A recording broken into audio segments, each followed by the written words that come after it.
Okay, Masechet Rosh Hashanah Daf Dalid.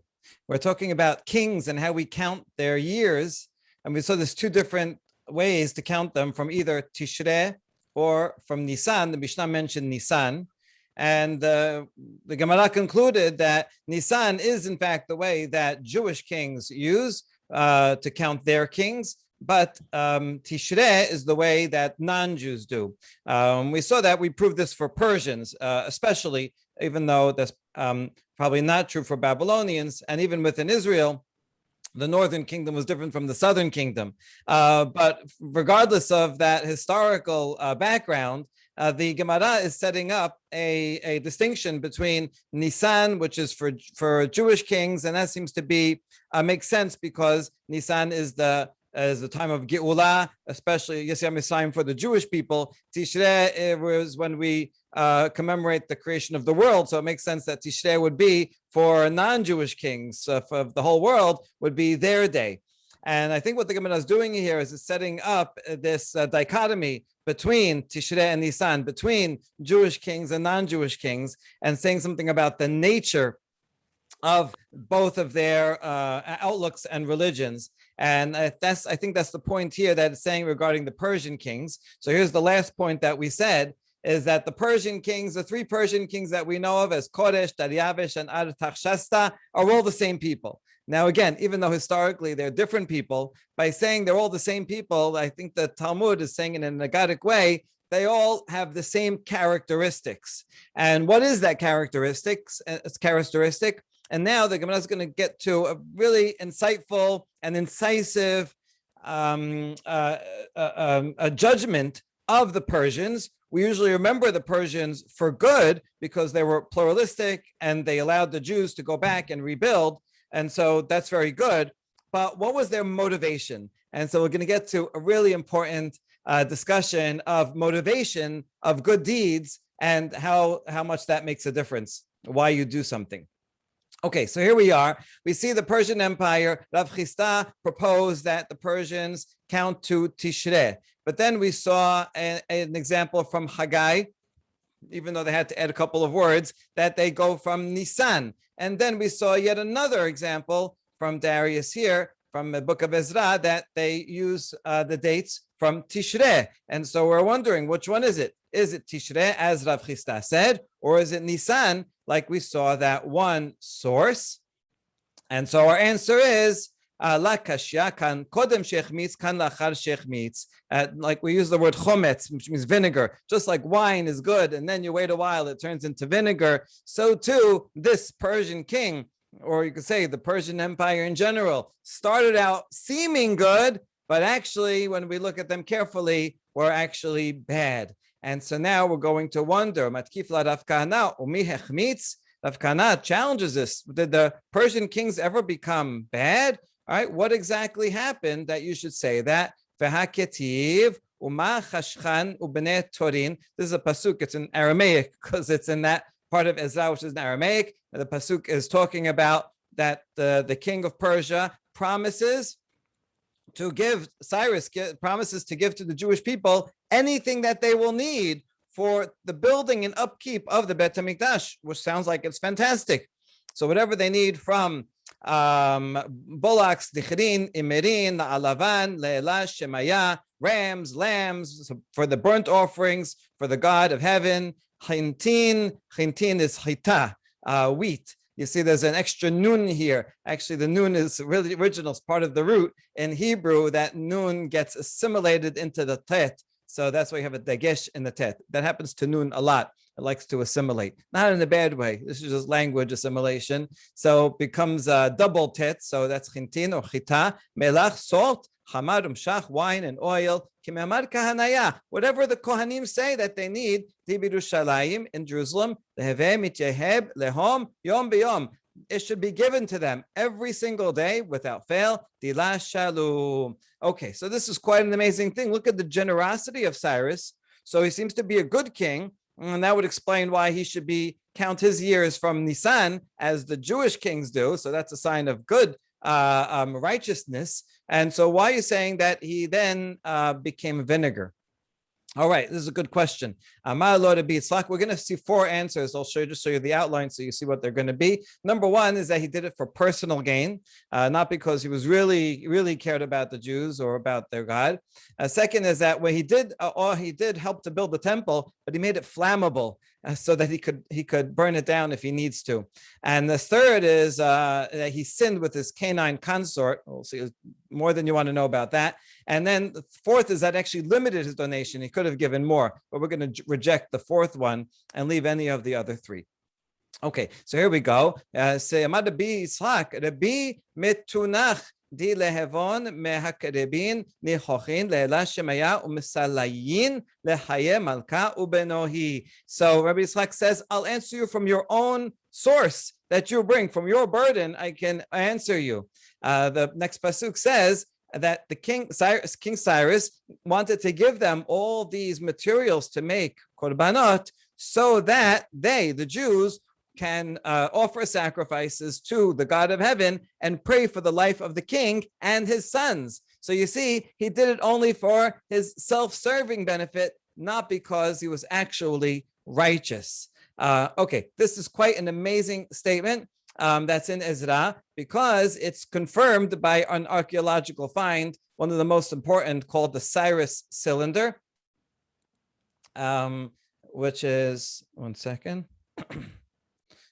Yeah, here, and this was found in the foundation of a palace in Persia. They put it there, a kind of like a good luck charm, so that to protect the palace, kind of like the wrong way people think of mezuzah. And here it is in the British Museum. And here's what it says in cuneiform writing. And here's what it says in English translation, which is, the last line is the key. He says, everyone can go back to their ancestral lands and build their temples. And then it ends, may the gods who I settled in their sacred centers ask of all those gods that my days be long and they intercede for my welfare. May they say to Marduk, that's the head of the pantheon in his belief. As for Cyrus the king and Cambyses' son, may the people of Babylon, my kingship, and I settled, may they bless you. And the son, right? The people of Babylon blessed my kingship, and I settled the lands in peaceful abodes. So you see from here, this is archaeological evidence that really repeats the same thing that we see in Ezra, that in fact, while Cyrus, we're very thankful that he allowed the Jews to go back and rebuild the Beit HaMikdash, nevertheless, he did it for self-serving reasons, so that he did it for all the different countries and nationalities, including the Jews, so each one of their gods would intercede on his behalf to the head of his pantheon. Okay, now the Gemara asks a very important question here. Wait a second, are you going to tell me that someone that does something for personal gain, is that not a good thing? At least he does something. You know, sometimes people donate and to put their name on a wall of a wing. Does that mean that that's not a good thing that they did? והתניא האומר סלע זו להסתכל בשביל שיחיו בניי, בשביל שאזכה בה לחיי העולם הבא, הרי זה צדיק גמור. Really surprising baraita that says someone who gives a coin for tzedakah, says, I'm giving this so that my children will live and be healthy, so that I can merit to get to the world to come. We call that a completely righteous person. This is surprising because we would think the opposite. Someone who does something without an ulterior motive, that's the completely righteous person. As the Mishnah says in Pirkei Avot, right? Al tiyu ke'avadim hameshemeshim et harav kedei lekabel peras. Don't be like a servant who serves the master to get reward, but rather do it without reward. If reward comes, great, but you shouldn't do it just to get reward. Yet this baraita says that it's fantastic. Okay, so let's go with the logic here, right? And assuming that this is a good thing, so then Cyrus is also Sadiq Amur, even if he did it for self-serving reasons. So that's our question, the contradiction between these two. And we answer, La Kashya, Kan Bi Israel, Kan Bagoyim. The second baraita was talking about Jews. The first one was talking about Gentiles. Now, this seems to be a little ethnocentric. So what does this mean? Why is it okay for one group but not for the other? They seem to be doing the same thing.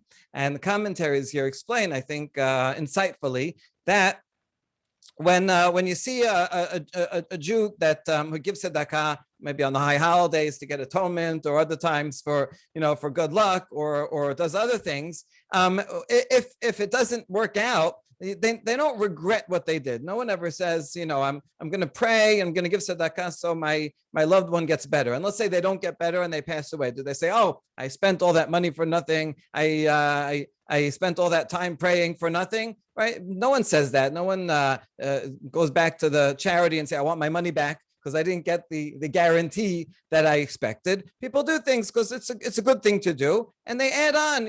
I hope that this will also bring about something positive. So they're not going to regret what they did beforehand. However, that's actually not true with idolatry. I don't think this is saying a racist claim that all non-Jews do things for ulterior motives, but rather it's saying that in the nature of ancient idolatry, this was the case, that idolatry was built on a quid pro quo system, that a person gives a sacrifice and says, okay, this will be for my God, and so that they will give me rain, and so on. And so there, it's not about building a relationship, it's simply transactional. And so the point is that if you are in a relationship, then it's okay to do things also for ulterior motive. If I could just give a funny example, right? If I take out my wife to a nice dinner, and then we come home, and then she says, oh, I have a headache, I'm tired, I'm going to sleep. And then I say, oh, I took you out for nothing. So that would be not a good thing to say. Completely theoretical example, right? And the point is that when we have a relationship, so then we do things because we love the person, and same thing with Bnei Yisrael and Hakadosh Baruch Hu, we do things because we love him, and therefore even this person is called a Sadiq Amor. But in fact, this was not true for Cyrus, who did things only for ulterior motive. And this is good, relates to Parashat HaShavua. Avraham who gets tested, right? Would you even be righteous? Or Eov also, would you even be righteous if I took away all the good things that you had? And that, I think, is really the test of Akedat Yitzchak and the test of Eov, and they pass. And I think the Jewish people also, through their long history, wasn't always so easy to be Jewish and to fulfill mitzvot, and they stuck to it anyway, which I think shows the truth of this statement. Okay, so that's answer number one, which is very interesting. The second answer, where did Cyrus go wrong that he became corrupt? Min nelan de achmitz tichtiv nidbachin di eben gelal telata nidbach di hadat v'nifketa min bet malka tityehiv. So when he made the Bet HaMikdash, he made 3 rows of stone and 1 row of wood. Okay, now lama le David hachi. The question is, why did he make it that way? Why didn't he make it all stone? Isn't stone nicer? Why did he put a layer of wood? Savari mardubi Yehudae ikleyeh benurha. He had in mind, if they rebel against me, I'm making the Bet HaMikdash flammable, so that way it'll be easy to burn down. So you see, to give someone a gift, but it has a self-destruct button that comes with strings attached, and I can destroy it at any time. So you see that this great gift that he gave is not so great after all. Okay, interesting. Now, the problem is that King Solomon's temple had the same architecture.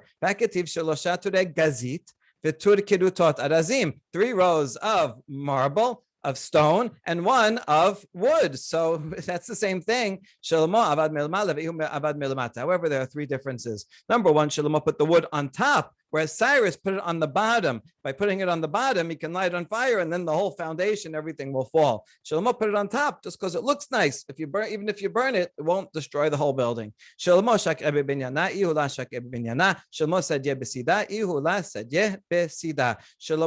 sunk it into the building, and he plastered the wood over with plaster, so that even if there would be a fire, the wood would not burn. Whereas Cyrus didn't sink it into the building. It was there and exposed, and he didn't plaster it, and so that it would be easy to burn down. Okay, so that's answer number 2. We can go back to our chart, made it flammable. And now we're going to see this canine consort.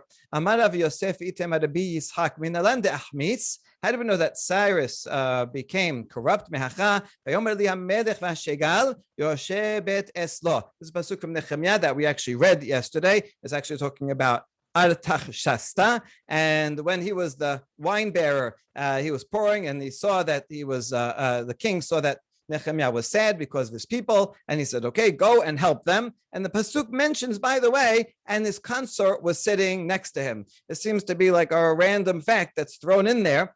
So what does it mean? Shegal usually means a consort, from his harem, one of his wives or not wives. But here they say it means a female dog that he had next to him, that he would presumably sleep with. אלא מעתה הדכתיב על מראה שמיה התרוממת ולמניה די ביתה היטב קודמך ואנט ורבנך שגלתך ולכן אתה חמרה שתיין בהון. Okay, so now we counter that and says, how could you say the word shegal does not mean concubine, but rather a dog? After all, here's another text altogether where it clearly means a person who was a concubine, because of this pasuk in Daniel about Belshazzar. This is the famous scene of the writing on the wall. All right, this is the famous painting of it, and right. So he's at the feast and he sees the writing on the wall saying, "Your days are numbered." Now, in addition to that speech, he says, listen, you have lifted yourself up against the God of heaven. This is being told to Belshazzar. Belshazzar was the last king of Babylon, of the Babylonian Empire. And your lords, your consorts, and your concubines, Shegal is one of them, have drunk wine in them, in the bowls of the holy Bet HaMikdash. And so now it refers to Shegal, Ishegal Kalbeta, he. So if it's talking about a dog, Kalbeta bat mishteya chamrahi, do dogs drink wine? So it doesn't make sense in context. Clearly it has to be talking about a person. No, there's no, even though you're right, dogs usually don't drink wine, but you could train it to drink wine. And this was a wine drinking trained dog. Okay, so the word shegal could still mean dog. Okay, another problem with this. This is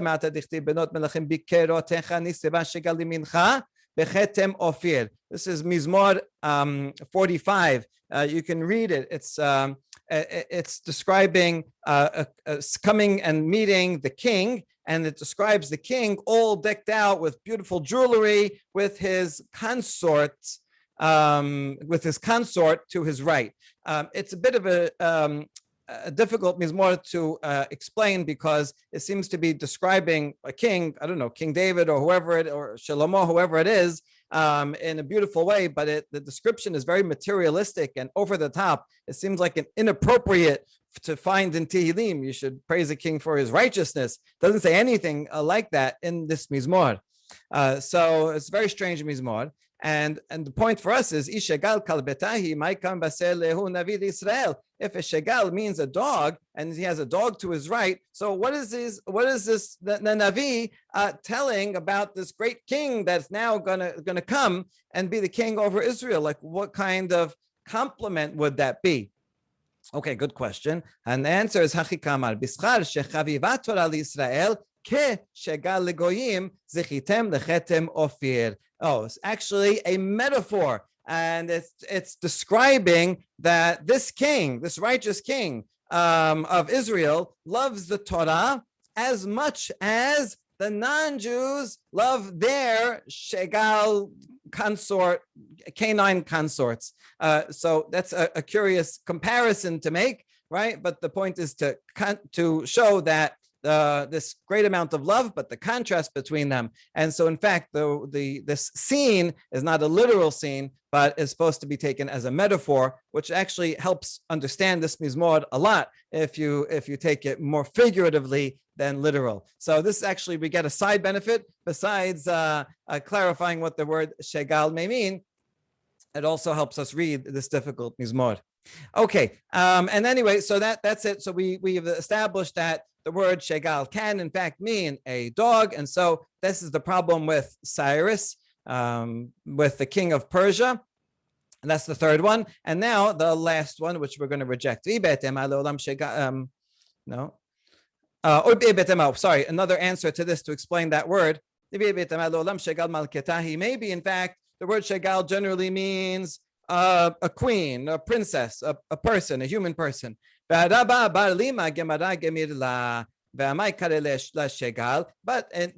Rabbah said in this context of Cyrus only, or al-Takshasta only, there it means dog, even though in other places it has two meanings. So you don't have to do the go with the difficult readings that we've seen above. And why is it called shegal?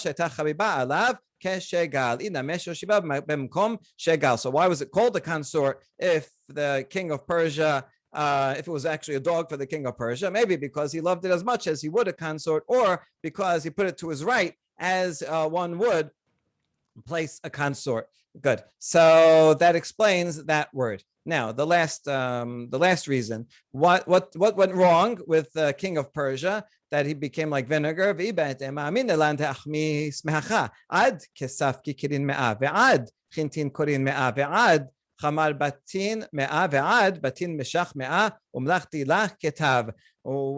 the king actually comes to write up what he's going to donate, he says up to 100 talents of silver, up to 100 of wheat, up to 100 bat of wine, up to 100 bat of oil, and salt, there's no limit. But the other ones are limited. So at first he promised and said, I'll give anything they need. But then he said, only $100 worth. So you see that he didn't come through with his promise. So now we question that. Wait, maybe initially he didn't know what the limit is, but then he said, ask the Kohanim, tell me what they need. And then he wrote, the maximum amount. This seemed like very big amounts. It doesn't look like he's being stingy. Rather,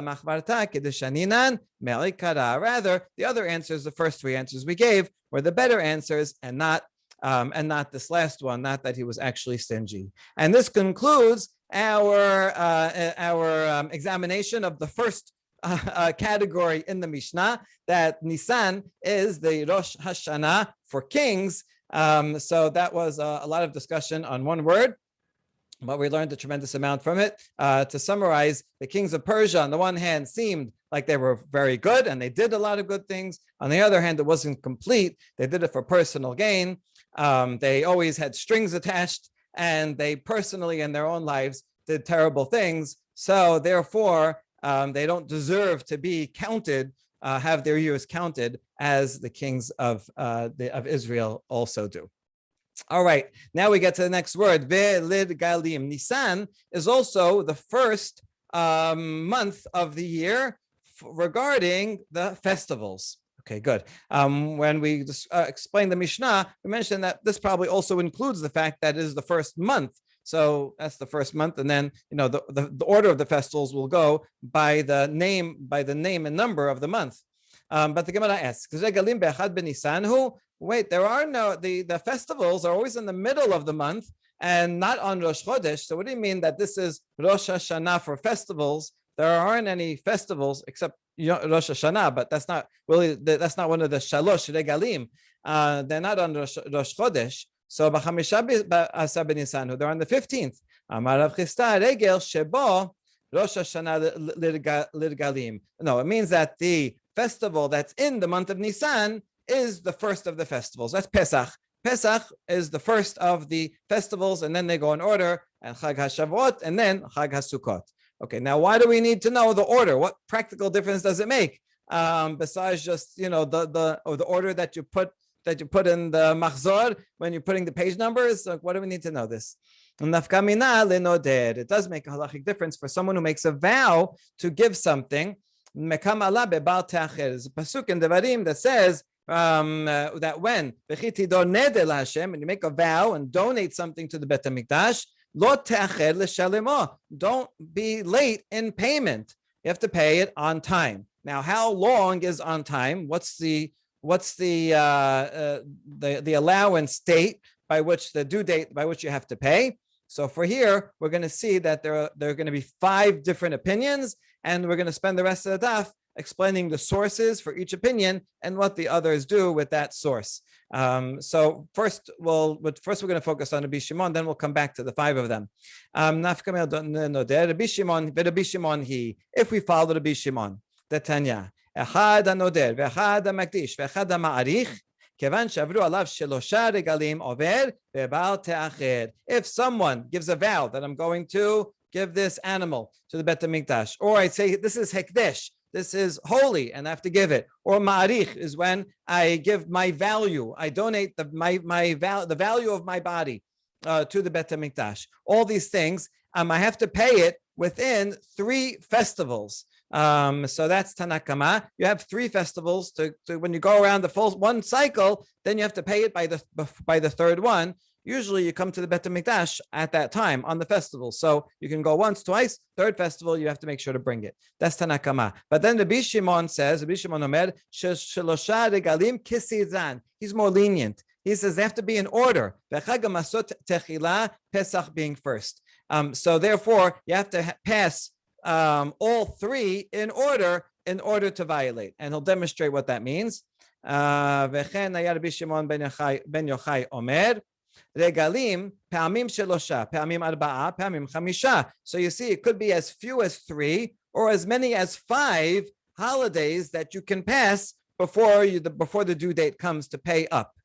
How so? Kesad. Nadad Pesach shelosha. If you made a vow in Adar before Pesach and you say, I'm going to give this donation, so then Pesach comes first as the first holiday that will come, and then Shavuot, and then Sukkot. So within a 6-month period, your due date will come, and that's it. So that will be 3. If na'aseret chamisha, if you donate something after Pesach but before Shavuot, then you can pass Shavuot, and then Shavuot, then Sukkot, and then you don't have to pay yet because you didn't even start the Pesach. So then Pesach, that's when you start the counting, and then another second Shavuot, and then the second Sukkot. So that's the 3 in order, is those last 3. So there you have 5 holidays that can pass before the due date comes. And if you donate something in the summertime, then Sukkot comes first, but that doesn't start the cycle yet. And then Pesach, Shavuot, Sukkot. So that will be 4 until you complete the 3 in order to have to pay it. So therefore, when the Mishnah says that Nisan is the first 4 holidays, it needs to tell you that because if you follow Rabbi Shimon Bar Yochai, and he says the order of the holidays matter, not just any 3 in any order, which is what the Tanna Kama says, but since they have to be in order, you have to know that Nisan is the first. Okay, so that answers our question. And now that we answered our question, we're going to expand and bring all 5 different opinions about this. The 5 are going to be the 2 that we just saw. Tanna Kama says 3 festivals in any order. Rabbi Shimon says 3 festivals in order, starting from Pesach. Rabbi Meir says 1 festival. He's the most stringent. You got to pay. That's it right away. Which in a way makes sense because, if you owe someone money or you need to give them a gift or something, right? So before you haven't seen them yet, okay. But once you see them, if you're really eager to give a gift, you should give it on the first possible opportunity. So if someone donated and they're coming to the Bet HaMikdash, they should make sure to bring it with them. So that makes sense. Rabbi Eliezer ben Yaakov says 2 festivals. Rabbi Eleazar, the son of Rashbi, even though that's the son of number 2, says just Sukkot. Sukkot is the main one. Okay, so let's see this inside. Someone who's obligated to pay money. Arachin, v'acharamin, v'hekteshot, chataot. Erech is my value. Achedim, I say this is a dedicated or consecrated. Different ways of promising something to the Bet HaMikdash. If I made a sin and I have to give by mistake, and I have to give a hatat or asham, olot, ushlamim. Some of these would be obligatory. Some of them would be voluntary offerings. I feel like giving korban shelamim because I'm happy about something. Sedakot, anytime you give sedakah. So this is very relevant. People make donations to a charity or to the Bet Knesset, and then some people pay right away. Some people, they pay after a long time. How long is it appropriate to wait before one should pay? Umaserot, giving maaser of one's produce. Bechor u'maaser, giving the firstborn or 1/10 of one's animals. Upesach, korban pesach, everyone you have to bring it really on Pesach. But if you couldn't for some reason, then you have to make it up. Leket, shichicha, upe'ah, all these things that are left for the poor. This is curious because what does it mean that you're going to wait till the next holiday? Leket is something that you forgot. shichecha, right? This is things that dropped or that you forgot in the field. So you just means that you leave it there for the poor people to come and get it. So what is it talking about? That you're gonna, wait 2 or 3 holidays to give it to them. So it could be talking about a case where, let's say, there were no poor people around to actually pick it up right away, and then so you collect it and bring it inside so that it doesn't get ruined, and you say, oh, I'm setting this aside and I will give it to the poor people when they come. So you can do that, but then you have to make sure to give it to them in a timely manner. The corner of the field. Tanna Kama says, once you go past 3 festivals, no matter when, doesn't matter when you start, whatever 3 that are the next ones, after the 3rd one violated, you delaying giving the charity. Rabbi Shimon Rabbi Shimon says, no, it's going in order, starting with Nisan, that's the most lenient.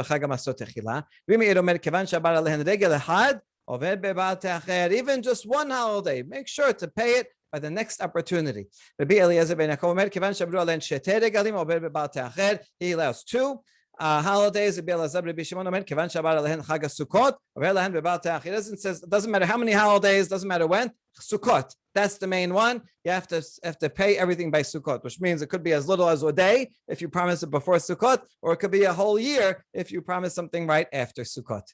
Okay, so that's the end of the Braita. Let's find the sources. My Tama de Tanna Kama, who says 3 holidays. Mikedi minayhu salik. Lama li mehdar michtab b'chag hamasot b'chag hashibukot b'chag hasukot shemamina lebal te'ached. If you look in Devarim Tetvav, and you probably know this by heart because this is the Kiddush, right? Shalosh pamim b'shana. It goes 3 times a year you have to come, and then it lists them. Why do you have to list them? You just said in the 3 festivals of the year. So why again list them? Oh, it teaches me that for these you have to wait 3 times a year. You have to come to me and don't come empty-handed. Bring what you have. So by listing the 3, it says when you bring what you're supposed to bring, you can wait 3 festivals in order to bring them. So that's his proof. Rabbi Shimon adds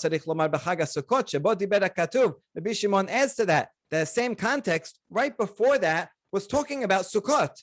And then it gives this summary statement. So I wouldn't even have to say Sukkot. You could have just said Masot and Chag HaShavuot. So lama le'emar, ne'emar, lomar shezeh acharon. It adds Sukkot at the end to say, not only do you have to wait for 3 of them, but Sukkot has to be last. If it didn't have Sukkot, then he would agree with Tanna Kama. Says, talks about Sukkot, and then it adds on also Shavuot and also Masot and Shavuot.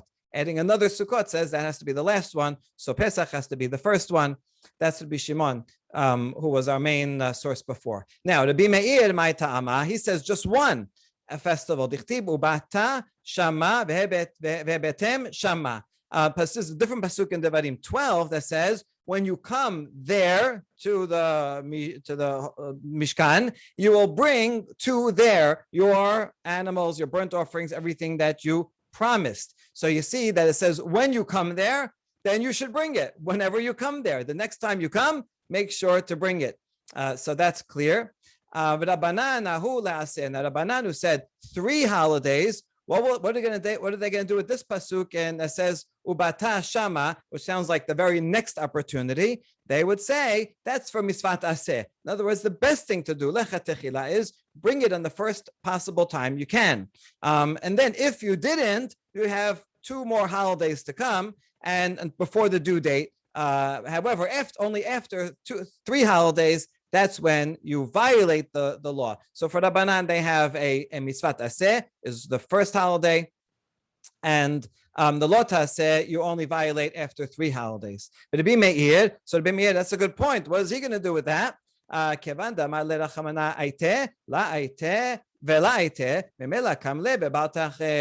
Meir says, no, there's no difference between the misvat aseh and lo taseh.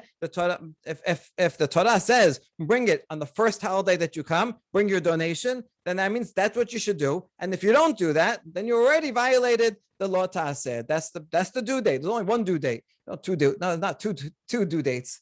Good. Rabbi Eliezer ben Yaakov, my ta'ama, he says, based on 2 holidays passing. What's his source? Tichtiv. Elle ta'asu l'Adonai b'moadechem miut moadechem shenaim. He's bringing it from the end of Bemidbar. Parashat Pinechas, after it lists all the musaf and korbanot offerings for every holiday, at the end, it gives a summary statement that says, these you should bring to Hashem on your festivals, in plural. Festivals means how many? Well, it can't be one, but we always assume the minimum amount of plural is at least two. So therefore, we're not going to assume more than the minimum possibility. So therefore, the minimum of plural is two. That's why you have to bring all these korbanot that we just mentioned and any other korbanot, you have to bring them after two festivals.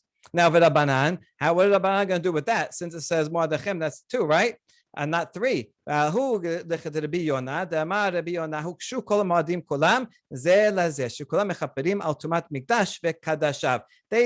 use that pasuk for something completely different, which is that all the festival offerings are equated with each other, that they all atone for impurity that may come to the mikdash. People by mistake, they bring impurity. And so we know that some korbanot do that, like for Rosh Chodesh. But how do we know that all korbanot, ones for the festivals, also atone? And he learns it from this pasuk that compares the ones for Moadechem with other types. So he uses it for something completely different.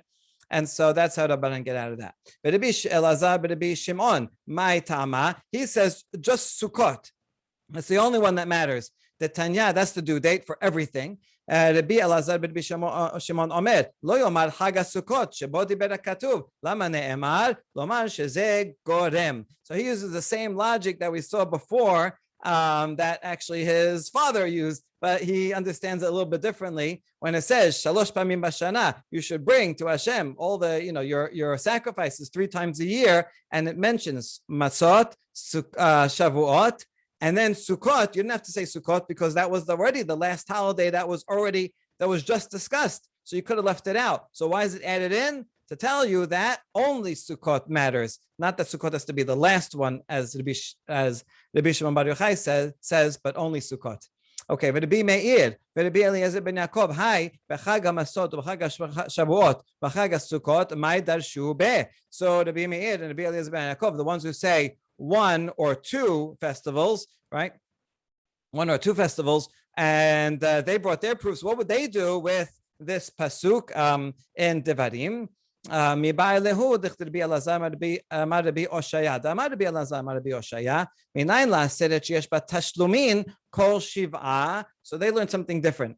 On other holidays, you should bring your necessary offerings on the first of Pesach or the first of Sukkot. If you didn't bring it on the first, you can make it up all 7 days, all 7 days of Pesach, or all 8 days of Sukkot plus Shemini Aseret. Now, how about Shavuot? Shavuot is only 1 day. So what if I didn't get a chance to bring my necessary korbanot, the korban re'iyah, on Shavuot itself? Can I make it up after the fact, even though the holiday is over? And the answer is yes. Talmud Lomar b'chag hamasot b'chag hashavuot b'chag hasukot makish chag hashavuot b'chag hamasot. So you see, it's putting the Shavuot next to Masot to say that these are similar. Ma'chag hamasot yesh lo tashlumin kol shiv'ah, av chag Shavuot yesh lo tashlumin kol shiv'ah. Just like Pesach, I can make up all 7 days. So too, if I miss my opportunity to bring korban on Shavuot, I have the next 7 days to make it up. And this is halacha l'maaseh. Today, we continue to skip Tachanun 7 days after Shavuot for this very reason. Okay, now question is, it's also right there connected to Chag Sukkot, and yet Chag Sukkot is 8 days. So maybe we should learn that you have 8 days after Shavuot, like Sukkot, and not 7 like Pesach. Malalan Shemona Afkan Shemona. No, Shemini Regeb B'fnei Asmohu. Right, we know from previous Masechet that Shemini Aseret is a separate holiday. You can't learn from Shemini Aseret. So really, it's actually the same as Sukkot proper, which is also 7 days. All right. Well, Emur Damirin Shemini Regeb B'fnei Asmo. Lenyan Pazar Kashav. Wait, I still am not comfortable, not totally satisfied with this, because maybe when you say Shemini Aseret is its own holiday, that's regarding these 6 items denoted by this mnemonic. But maybe for Tashlumin, for making up, maybe it's the same. Maybe the 8th day is a continuation of the first 7 days. This mnemonic, we learned it once before, we can remind ourselves here. The peh is for pais, that we make a new lottery on Sukkot. There's 70 bulls. We have a special lottery to decide which Kohanim get to do each service. But on Shemini Aseret, they start again. It doesn't matter what you did before. And Zeman is that we say Shechiyanu on Shemini Aseret because it's a new holiday. Regel has its own name, Shemini Chag Aseret Hazeh, and Korban has a set of Korbanot. Its Korbanot are kind of like the Korbanot for the high holidays, not like Sukkot, the Sukkot Korbanot. Shir has its own Shir, its own Mizmor that the Leviim would sing. And the beracha is, we have a separate statement in Birkat Hamazon in which we call it Shemini Chag Aseret Hazeh. We insert which is different from what we say for Sukkot. Okay, so you see that I would think maybe Shemini Aseret is in fact different for those things. Maybe for Tashlumin, in fact, the 8th day does continue, and therefore perhaps Shavuot could be 8 days, just like Sukkot. תתנן מי שלא חג יום טוב הראשון של חג חוגג את כל הרגל ביום טוב האחרון של חג. Mishnah says you can do a makeup for the first day of Sukkot even on Shemini Aseret. So I might think that.